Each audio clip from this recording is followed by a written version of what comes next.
Imagine you were told your entire life that your destiny is to sacrifice yourself to save the world. Like you were literally groomed for it from birth. Right. Groomed for it, praised for it, constantly tested for it. Every societal structure, every religious institution and monument in your civilization just reinforces this one singular, glorious purpose. But there's a massive catch. Exactly.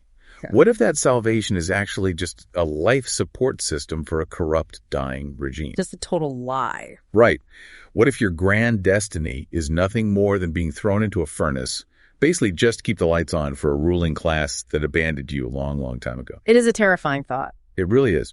So we're going to unpack exactly how an entire species was conned into doing just that. Oh. Welcome to the deep dive. But before we begin today's journey, I want to start with a very special shout out. Oh, yes, absolutely. This special edition deep dive is brought to you by The Haunted Podcast, hosted by Gary and Emily. They do such fantastic work. They really do. If you love unraveling mysteries, analyzing the eerie, and, exploring the shadows of the unknown, you absolutely need to check them out. Go like and subscribe to The Haunted Podcast for more incredible content. You will certainly not regret it. Yeah, it is a phenomenal show. I mean, a perfect primer for the kind of atmospheric, heavy, and really complex history we are going to be investigating today. Exactly. Because today, you and I are embarking on a serious, historical, and frankly, philosophical study of a defining era in history. We are turning our analytical lens to the twilight of what is known as the Age of Fire. A fascinating period. Now, if you are listening to this, you are likely already familiar with the foundational history of this universe. You know about the dawn of the first flame, the ancient war against the everlasting dragons, and that glorious golden age of the city of Anor Londo. The stuff of legends. Right, the classic hero stuff. But our mission today is not to celebrate that golden age. Our mission is to examine its total catastrophic collapse. Because that collapse is where the real history happens. We are investigating Lord Gwyn, the central founding figure of this history, not as the mythical, selfless savior he is often portrayed to be in the traditional text. Right. We are throwing out the state-sponsored propaganda. Exactly. We are looking at him as an aging monarch who was utterly terrified of succession. Over the next hour, we will explore the literal physics and thermodynamics of this universe's decline. Which is just wild to think about. It is, and we will dissect the manufactured folklore used to manipulate its populace and really grapple with the profound existential burden placed on humanity. Yeah, it is a story of decay, systemic control, and just the terrifying cost of a ruling class refusing to let go of power. So to understand the decay of this world, we have to start by reevaluating its founding father. Lord Gwyn. Right. For centuries, the historical record has painted Lord Gwyn's final act as the ultimate selfless sacrifice. But if we look past the propaganda, we uncover a massive political and moral failing. Let us talk about the cowardice thesis. Because, if we examine the mechanics of that early era, what was Gwyn actually afraid of? To understand his fear, you have to understand the foundational shift in this world's history. The advent of the first flame brought a concept called disparity to the world. Disparity meaning differences. Yes.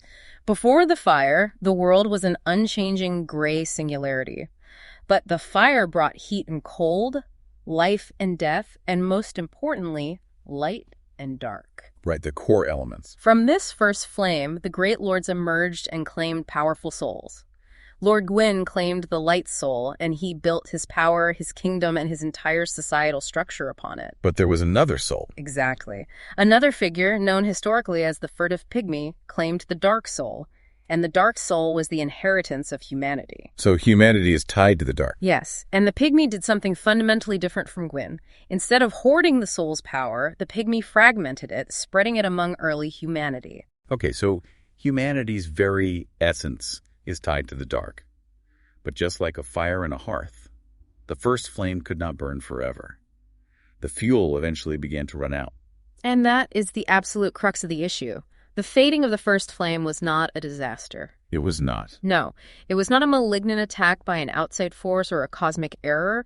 It was simply a natural historical progression. Think of it like the turning of a season, from summer into autumn and eventually into winter. So it was just supposed to happen. Exactly. The Age of Fire was ending, and the Age of Dark, which would have been an era guided by humanity in their inherent dark soul, was the natural, inevitable inheritance of the world. But Gwyn just could not accept a future where he and the gods were no longer the dominant force. Not at all. It makes me think of like a tyrannical CEO who simply refuses to retire.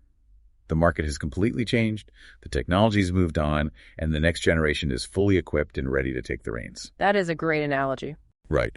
But this CEO would rather actively destroy the company, bankrupt it, and burn it to the ground rather than hand over control to the new leadership. I mean, Gwyn was not fighting for the existence of the world. He was fighting against his own replacement. That is a highly accurate framework for his psychology. Cowardice, in a historical or political sense, is not necessarily fleeing from a physical battlefield. What is it then? Cowardice is when a leader's fear of the future becomes more important than the reality of the present. Gwyn's fear of the dark and his fear of humanity's natural ascension led him to commit what later dissident scholars would call the first sin. And what was that sin? He artificially linked his own powerful soul to the fading first flame to act as kindling, forcing it to keep burning. But to ensure humanity could not rise up while he was doing this, he created a system of biological control that would plague them for centuries. Wow. We're talking about the dark side. Where? This is where the history gets incredibly grim. I mean, when you read the initial historical accounts of the undead curse, it sounds like a naturally occurring plague. Like a random outbreak. Right. A tragic, random disease that just happens to strike humans as the fire fades, turning them into immortal, rotting creatures who eventually lose their minds. But the archaeological and arcane evidence points to something much more deliberate. The dark sign was not a random disease. It was a deliberate, engineered shackle placed on humanity by Lord Gwyn. So it was a weapon. Yes. Its specific biological and metaphysical function was to suppress the inherent dark within human beings. Humans possess fragments of the dark soul. As beings of dark, mankind would have enjoyed an eternal, unchanging, and likely prosperous existence in their natural age. But Gwyn could not have that. Exactly. Gwyn, whose power was intrinsically tied to light and fire, could not allow his rule to be undermined by a species that would naturally outlive his era. So he branded them. Literally branded them. Literally, if you look at the visual representation of the dark sign, it is a circle of fire containing a pool of blackness.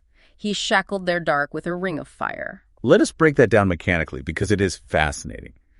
How does this fiery shackle actually create the horrific symptoms of the undead curse? I mean, how does a brand turn someone into a hollow, mindless husk? It comes down to the constrained nature of the soul. By shackling the dark, the human soul was denied its natural growth and progression. It was locked in a cage. Okay, I follow. But because Gwyn's shackle was derived from fire, the strength of that shackle was tied directly to the first flame.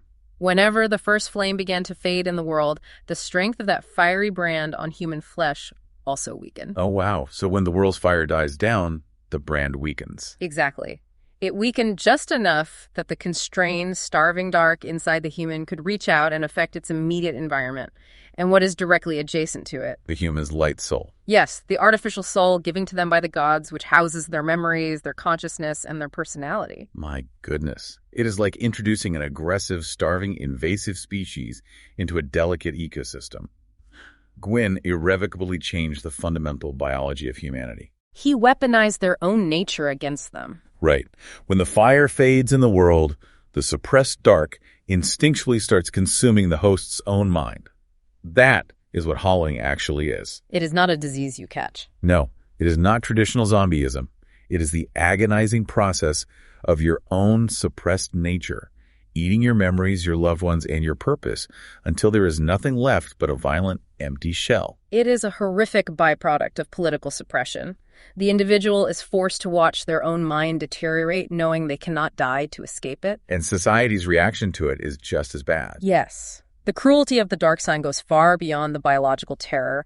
We must look at this sociologically because the undead curse operates as a brilliant, utterly ruthless system of filtration for the ruling class. Right, because society does not just try to cure these people, they institutionalize them. Precisely. When a human is branded with the dark sign and becomes undead, they're immediately outcasted from society. We see historical records of massive undead asylums built in the freezing north where the afflicted are locked away to rot. Out of sight, out of mind. Or they are forced on a pilgrimage to the ancient land of Lord Gwyn, the land of the gods. The system is meticulously designed to cull the weak. The weak undead go hollow early on, either in the asylums or on the brutal roads. So the strong ones. The strong ones, the ones with immense willpower, they survive. They overcome grueling obstacles, they gather more souls from their defeated enemies, and they grow incredibly powerful. They are put through the ultimate gauntlet, a survival of the fittest, designed by the state. The curse funnels the absolute strongest, most resilient human candidates right to the kiln of the first flame. To be used as fuel. Exactly. Gwyn designed a system where the very beings who were meant to inherit the Earth are instead tested, filtered, and then used as premium fuel to keep his unnatural age of fire burning. It is staggering when you lay it out like that. He weaponized their own biology to turn their strongest champions into firewood. But wait. If they keep finding fuel, why does the world still decay? That is the big question. Right. To understand how this system eventually doomed everyone, we need to look at the physical laws of this realm. We are talking about literal thermodynamics here. How does energy actually work in this universe? To understand the physics of this universe, we must frame souls not as spiritual metaphors or abstract religious concepts, but as tangible physical manifestations of power and energy. Like actual voltage? Yes. Souls are the literal electricity, the kinetic and potential energy of this world. They power magic, they sustain biological life, they construct empires, and they dictate the laws of physics. So if we rewind the clock all the way back to the Age of Ancients, the era of the everlasting dragons, what does that look like scientifically? Scientifically, the Age of Ancients represents a pre-Big Bang singularity, or a state of absolute thermodynamic equilibrium. The historical texts describe it as a land of gray crags, arch trees, and immortal stone dragons. It was completely static. It is a universe completely devoid of disparity. There is no heat, no cold, no life, no death. In thermodynamic terms, it is a state of zero entropy. Nothing changes, nothing degrades, no energy is transferred, and no work is done. It is perfect, eternal stasis. But then the first flame ignites. The Big Bang of this universe. Energy is suddenly introduced, disparity begins, and the clock starts ticking on the universe. The clock of entropy. Which leads to the crucial question. If souls are physical energy, what happens when you keep burning them to keep the age of fire going artificially? You inevitably encounter the second law of thermodynamics. This law dictates that in a closed system, entropy always increases. Energy naturally disperses. It cannot be destroyed, but it spreads out. Exactly. It moves from a concentrated state to a dispersed, unusable state. Every time a soul is used to kindle a bonfire, every time it is used to fuel a complex spell, and most importantly, every time a powerful being links the first flame, that massive concentration of energy is burned and permanently dispersed into the atmosphere as ash. So the cycle of linking the fire is not a perfect renewable loop. It is a leaky bucket. That is an excellent way to conceptualize it. By forcing the Age of Fire to continue long past its natural lifespan, Gwyn and his successors have been continuously burning up the finite energy of the universe. With diminishing returns. Very diminishing. With each successive linking of the fire over thousands of years, the resulting age of light becomes shorter and weaker.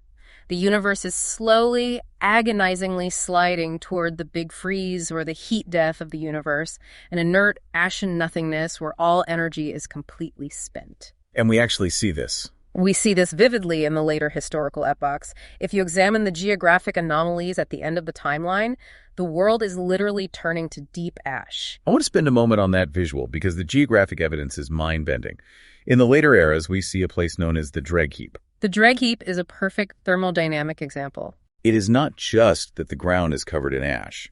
Entire kingdoms, castles, and forests from vastly different eras of history are physically crashing into one another.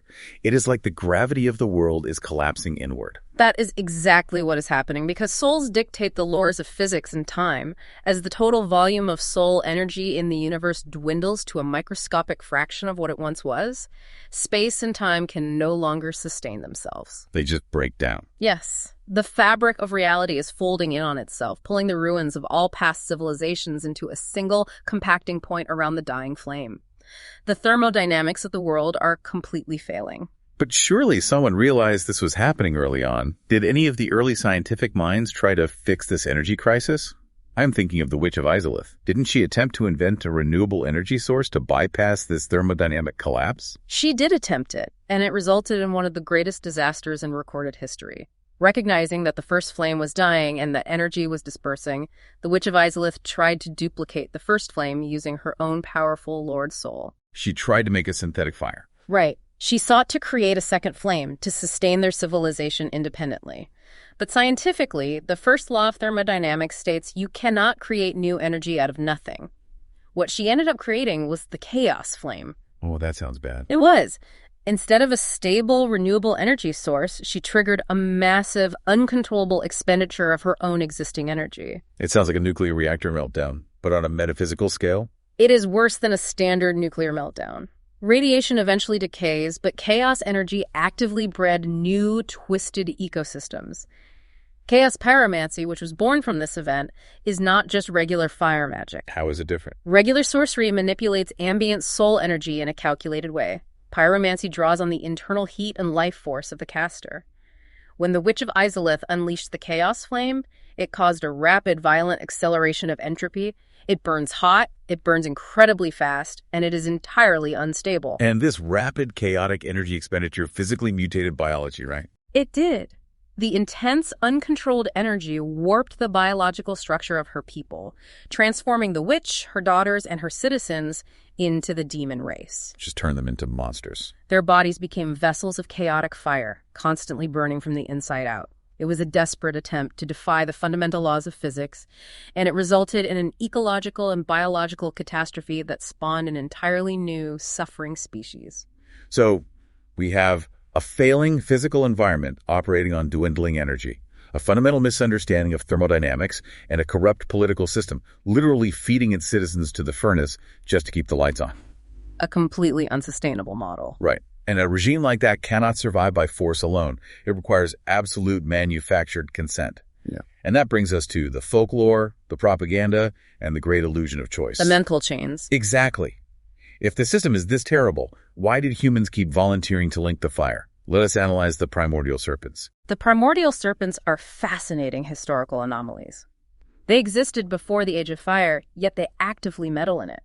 The two most prominent serpents in the records are Kingseeker Frampt and Darkstalker Cathy. And they seem like opposites. On the surface, yes. Frampt is the ultimate establishment figure. He awakens when the ceremonial bells are rung, and he pushes the doctrine of linking the fire, grooming the undead to succeed Lord Gwyn and preserve the gods' era. And Cathy. Cathy, on the other hand, hides deep underground in the abyss. He preaches rebellion, urging the undead to abandon the fire, let it die, and usurp the power to become the Dark Lord. On the surface, they represent diametrically opposed ideologies. So the classic setup, good versus evil, light Right. versus dark, the establishment versus the rebellion. But when we dive into the folklore and perform a deeper historical analysis, a much more sinister picture emerges. Yeah. Visually and mythologically, these serpents connect to ancient motifs like Ninggish Zeta, the Sumerian two-headed earth snake, or the caduceus, the staff entwined by two serpents. So they are connected. This raises a startling historical theory among scholars.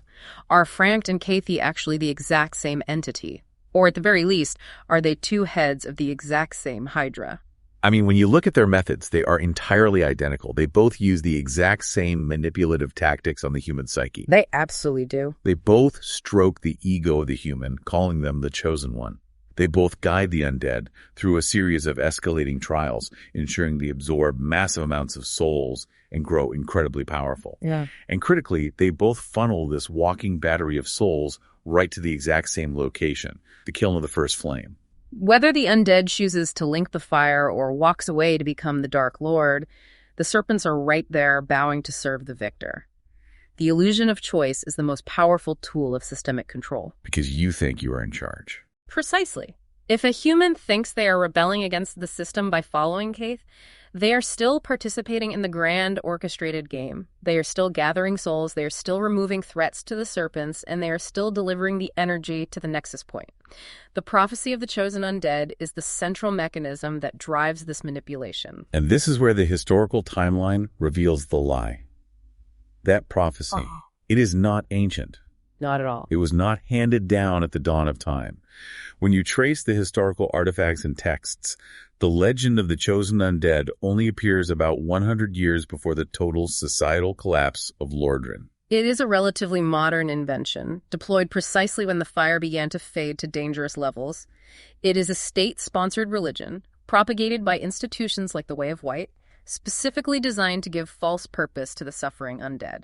Because if you give them purpose, they will not rebel. Right. By telling an undead that their suffering has a divine purpose, you prevent them from questioning the source of their suffering. It is manufactured consent at its most insidious. The gods built a beautiful, intricate facade to trick humanity into thinking the regime was still glorious and worthy of the ultimate sacrifice. Did I hear you correctly earlier? You said a literal facade. If we look at the capital city, Anor Londo, this becomes incredibly literal. Oh, the illusion of Anor Londo is a masterpiece of statecraft. As an undead pilgrim, you fight your way through toxic swamps, horrifying demons, and the rotting, oppressive lower cities. You go through an absolute nightmare. And then you finally reach the city of the gods, and it's breathtaking. Visually stunning. The sun is shining, the architecture is pristine with massive flying buttresses and golden spires, and you are greeted by the giant, benevolent, radiant goddess Guinevere. It feels like you have finally reached heaven, and your struggles are validated.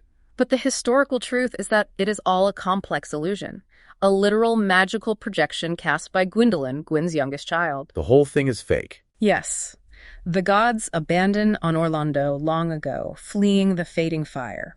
The city is actually dark, cold, empty, and defended by remaining constructs. The radiant sun and the comforting maternal goddess are projections designed solely to awe the exhausted human pilgrim into subservience. It is emotional manipulation. They give the undead a warm, glowing validation for all their suffering, making them eager to take the final steps to lay down their lives. I want you, the listener, to really think about this from a modern psychological perspective. The world trains you to be obedient through harsh punishment. It filters you through brutal institutions. Then it rewards your obedience with a beautiful glowing performance that validates your ego. A perfect trap. And finally, having convinced you that you are special, it asks you to literally set yourself on fire to maintain the establishment. It is the ultimate systemic con. It is a con that relies heavily on the human need for meaning. In a bleak, terrifying, and painful world, the prophecy offers a narrative where the suffering has a purpose. Right. Without it, it is just senseless pain. To strip that narrative away is to leave the individual with nothing but the harsh, unvarnished reality of their exploitation. But as history always shows, you cannot fool everyone forever. The cracks in the illusion eventually show. If the propaganda was this perfectly designed, did anyone in the historical record ever actually see through it before the society completely collapsed?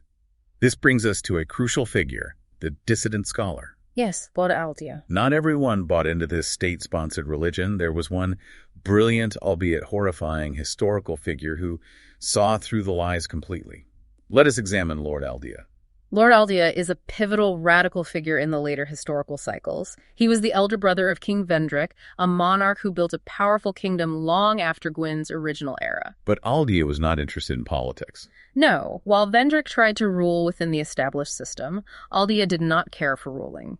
He secluded himself in his massive manor, known as Aldea's Keep, dedicating his life to terrifying, radical, scientific, and arcane experiments. To what end? To understand the true nature of the undead curse and the fabric of the world itself. And when we say terrifying, we mean it.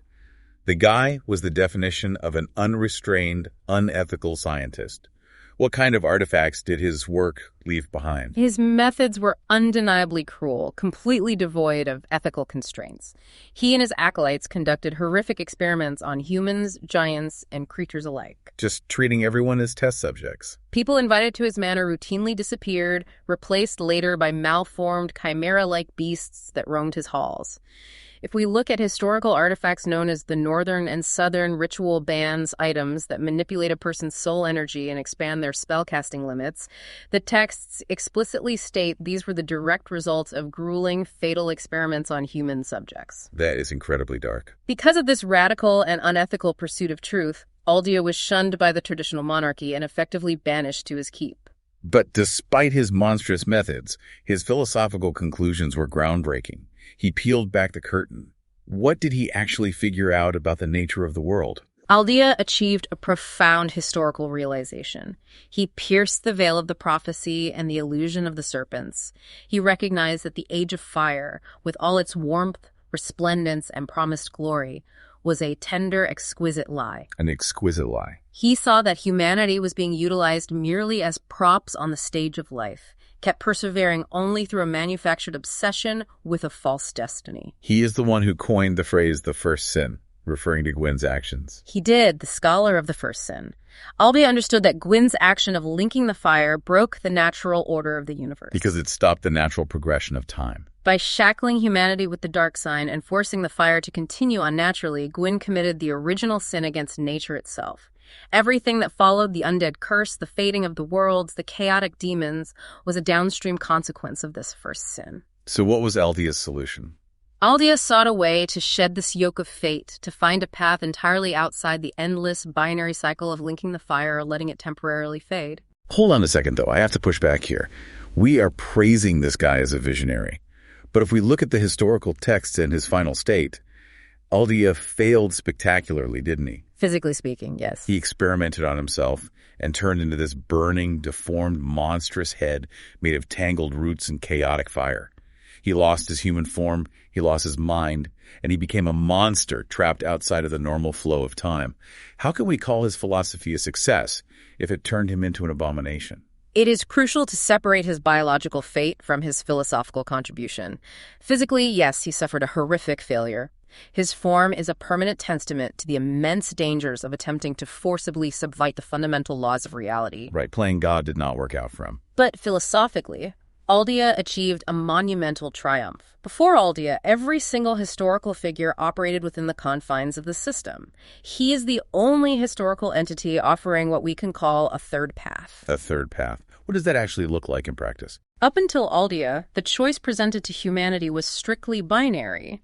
Serve the artificial light of the gods and burn yourself alive, or embrace the mindless, destructive dark and become a monster. Terrible options. Aldia urges humanity to reject both of those fabricated options. He advocates for an obscure, unpaved road outside the cycle entirely. He asks the individual to acknowledge that the world is a lie, but to find the strength to exist beyond the prescribed roles of fuel or beast. To forge something new. He challenges the individual to ascend beyond the very concepts of light and dark. He tells us that even though the world is a lie, the human drive to seek truth and forge a new path is inherently valuable. That is an incredibly heavy existential burden to place on someone. He's essentially saying, the system is entirely rigged, both outcomes presented to you are terrible, so you have to walk away and build something entirely new in the void with no map and no guarantee of success. It is the ultimate leap of faith. Which perfectly transitions us to the massive ethical and existential dilemma at the heart of this history. If we acknowledge Aldi is right and the Age of Fire is a lie, what actually happens if we just let it fade? Is the Age of Dark actually a prosperous era for humanity? Or is it a catastrophic collapse? This is where we must make a critical historical and biological distinction, one that Lord Gwyn fundamentally misunderstood, which compounded the tragedy. The distinction between the dark and the abyss. We must distinguish clearly between the natural dark and the abyss. Right. They are often used interchangeably in the propaganda, but they are not the same thing. Not at all. The dark soul and humanity itself is a natural part of the world's ecosystem. It is calm, tranquil, and heavy. It was meant to rise peacefully as the fire faded, ushering in an age of humanity. So what is the abyss then? The abyss, however, is something entirely different. The abyss behaves like a virulent, aggressive infection. It is the natural dark driven to absolute madness, rage, and despair. But why does it go mad? If the dark is natural, what turns it into the abyss? It goes mad because it has been artificially contained for too long. Imagine a massive industrial pressure cooker. If you let the steam out naturally, it functions perfectly and safely. But Gwyn sealed the pressure cooker. He placed the dark sign on humanity and forced the fire to burn for centuries, keeping the heavy dark trapped beneath an unbearable weight of light. The natural dark, trapped, starving, and suppressed beneath this immense pressure, began to fester and stagnate. Eventually it bursts. When it finally finds a crack and breaks out, it does not emerge as a peaceful transition of power. It explodes as the abyss. We see this in the historical fall of prominent cities. The history of Ulasil and Nulando paints a horrifying picture of this. Absolutely. In the ancient township of Ulasil, the residents were tricked by a primordial serpent into awakening early humanity, disturbing the resting dark. Because the Age of Fire was still being enforced, the dark exploded into the abyss. They mutated them, right? The citizens did not just become hollow, their humanity went rampant. Their heads swelled with dark growth, they grew dozens of red eyes, and their bodies twisted into aggressive, unrecognizable monsters. And New Lundo was even worse. Later, in the city of New Lundo, the abyss began to spread again. The rulers of the world were so terrified of this outbreak that they ordered the entire city to be sealed and flooded, drowning thousands of innocent citizens just to contain the infection. So Gwyn made a fatal error. He looked at the natural dark of humanity and the corrupted, rampant abyss, and he treated them as the exact same threat. Yes, he spent centuries fighting the symptom rather than curing the disease. By continuously suppressing humanity to fight the dark, he actually fueled the conditions that created the abyss. And this brings us to the core ethical debate of linking the fire. Let us look at this through the lens of moral philosophy. We have the facts. The world is rotting, the energy is dying. But if the fire fades, the pressure cooker explodes, and the abyss threatens to consume everything in madness and mutation. So what is the right choice? Given those terrible options, is linking the fire to maintain the status quo actually the right thing to do? From a strict utilitarian perspective, the philosophical stance which argues that the most ethical choice is the one that produces the greatest good for the greatest number of people. One could robustly argue that historically, linking the fire is the correct ethical choice. Because it saves millions. Yes, it requires sacrificing a powerful individual to the flames, and yes, it perpetuates a deeply flawed, corrupt system. But it temporarily staves off the horrific undead curse. It beats back the abyss for a few more centuries, allowing civilizations to rebuild, cultures to flourish, and people to live relatively normal lives in the sunlight. A utilitarian might say the agonizing sacrifice of one champion is mathematically worth the survival of millions. But contrast that with Immanuel Kant's categorical imperative. Kant argues that human beings should never be used merely as a means to an end. They must be treated as ends in themselves. The entire system of the undead curse uses millions of humans as a brutal filtration system just to find fuel. It treats humanity entirely as a means to an end for the gods. That is inherently unethical no matter what the outcome is. You cannot build a just society on a foundation of systemic biological exploitation. It is fundamentally rotten. Or we could look at hedonism, where a powerful individual simply hoards the souls for themselves to maximize their own power and pleasure, ignoring the fate of the world entirely. The ethical dilemma is profound, and the history offers no easy answers. It asks you, the listener, a very direct and uncomfortable question. What would you do? If you know the world you live in is fundamentally broken, corrupt, and rotting from the inside, is it ethical to keep it on life support? Or is it a mercy to pull the plug, even if you do not know what horrors might come after? Is a painful truth always better than a comfortable lie? It is the ultimate philosophical test. Imagine you are standing in the ash at the end of the world. The physical laws of thermodynamics are breaking down around you. The moral frameworks have been exposed as manipulative propaganda. How does an individual find any meaning in a history this bleak? Right. When you know the cycle is rigged, how do you keep moving forward when everything feels completely pointless? This brings us to the existential triumph hidden within the darkest corners of this history. To truly understand it, we must draw parallels to existential and absurdist philosophers, particularly Albert Camus and Friedrich Nietzsche. Two heavy hitters. Camus wrote extensively about the myth of Sisyphus, the man cursed by the gods to push a massive boulder up a steep hill for eternity, only to watch it roll back down every single time he reaches the top. Humanity in this universe is exactly like Sisyphus.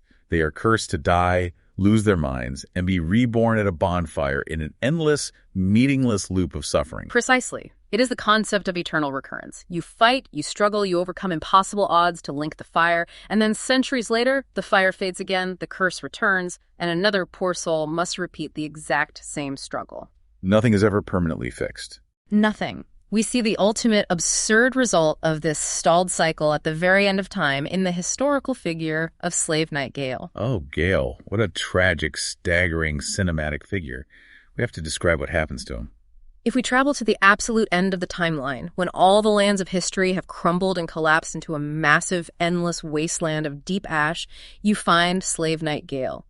He is a lowly warrior who has survived since the earliest days of history, practically immortal. Just wandering for eons. For eons, he has been endlessly searching for the blood of the dark soul to fulfill a simple promise to his niece to paint a new, peaceful world.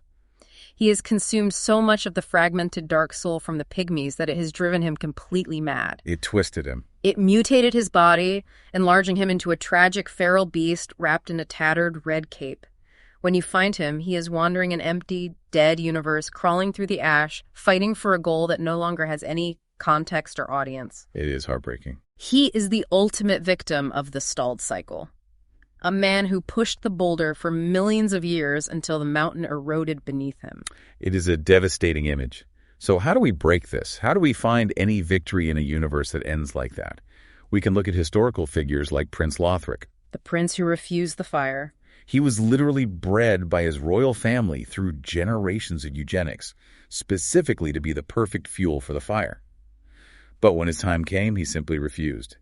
He locked himself in his towering castle with his brother and chose to let the fire fade rather than perpetuate a lie. It is a powerful act of defiance. But it is ultimately passive, right? He just sits there waiting for the end. Passive defiance is a start.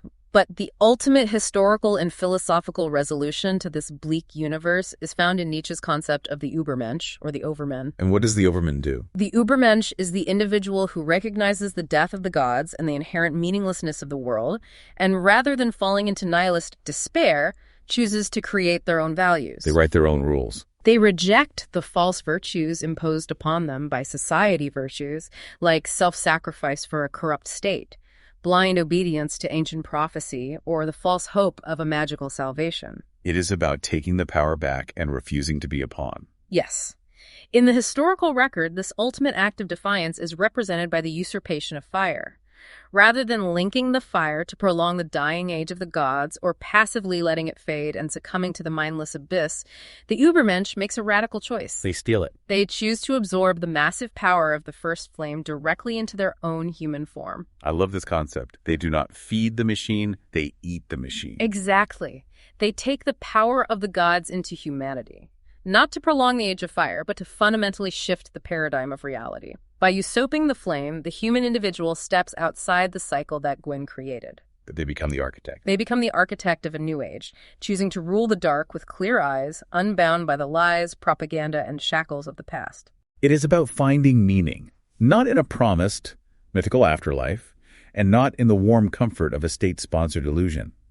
It is about finding meaning in your own unyielding will to shape the present world, no matter how harsh, cold, or dark it is. A true existential victory. You choose to stand in the endless ash of a ruined world and say, I am the master of this reality and I will define its future. That is an incredible, hard-fought existential victory. It is the ultimate rejection of cowardice, where Lord Gwyn feared the future and tried to freeze time, destroying the world in the process. The Übermensch accepts the future, with all its terrors, uncertainties, and responsibilities, and walks boldly into it. Let us recap this massive journey we have been on today.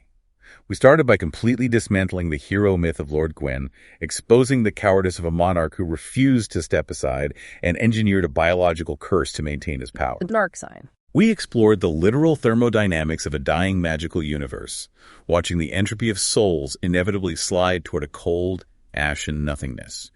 We unmasked the manipulative propaganda of the primordial serpents and the beautiful, terrible lie of Anne Orlando. And we looked at the alternatives. Right. And finally, through the dissident scholarship of Aldia and the philosophy of the Übermensch, we found a profound existential victory in the darkest of circumstances.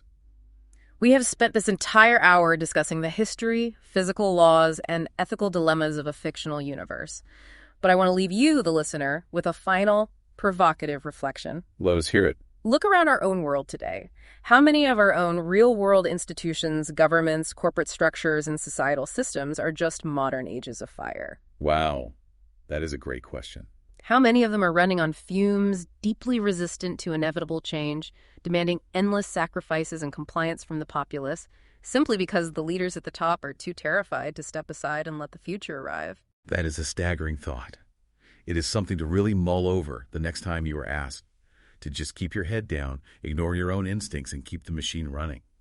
Thank you for joining us on this deep dive into the twilight of the fire. Take care of yourselves, and remember, never stop questioning the world around you.